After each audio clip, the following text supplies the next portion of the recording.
Anak tak dengar cakap, bagi arahan, buat tak tahu je. Kalau dengar pun, jalan sambil hentak kaki ataupun cebik muka. Macam biasa dengar kan?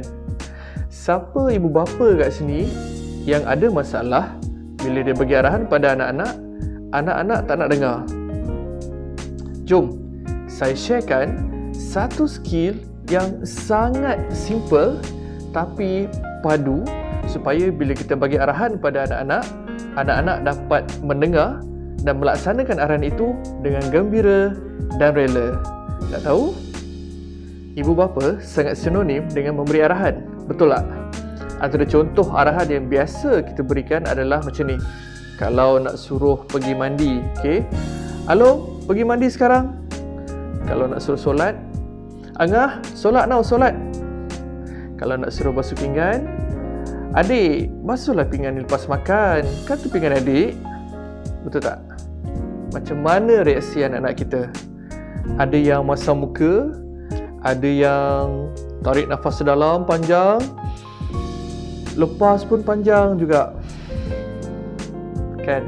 Ataupun ada yang buat dengar arahan, bagus. Tapi jalan sambil hentak kaki dan bunyi tapak kaki dia tu, Masya Allah, bergegar satu rumah. Kan? So, first, cara yang paling simple tapi berkesan, macam mana kita nak bagi arahan pada anak-anak supaya anak-anak ni boleh buat dengan happy, dengan gembira dan rela adalah first, kita kena bagi rasional dahulu. Dan yang kedua, kita kena tukarkan ayat arahan kita kepada ayat pertanyaan. Okey, nak tahu macam mana?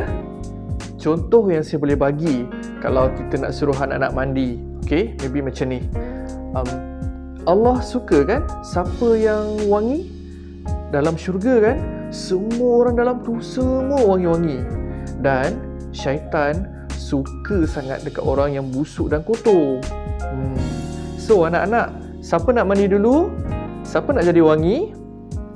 Contoh kedua, untuk parent yang nak suruh anak-anak pergi solat. Okay, contoh dia macam ni.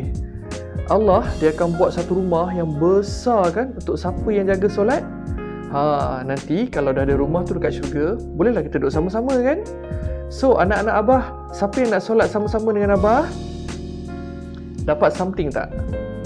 Kalau anda semua sedar, pada permulaan ayat, pada ayat yang pertama, saya memberikan rasional.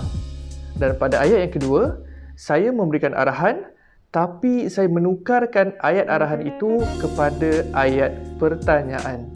Lebih sedap didengar kan? Dan zaman sekarang ni, kalau kita tengok pun, kalau kita nak comparekan anak-anak kita yang darjah 1 sekarang dengan 10 tahun yang lepas, sangat berbeza. Dari segi jasmani dia, emosi, even rohani kita dan juga intelek, memang sangat-sangat berbeza. Kalau tuan-tuan perasan, anak-anak sekarang dia memerlukan rasional. Dia nak tahu sebab apa, kenapa dia kena buat something tu. Dan kalau kita tak bagi dia buat something pun, dia nak tahu kenapa juga, kenapa dia tak boleh buat benda tu. So, rasional sangat penting untuk kanak-kanak sekarang. Tambah-tambah kalau kita nak bagi arahan dan kita nak suruh dia buat arahan tu dengan gembira dan rela. Okay?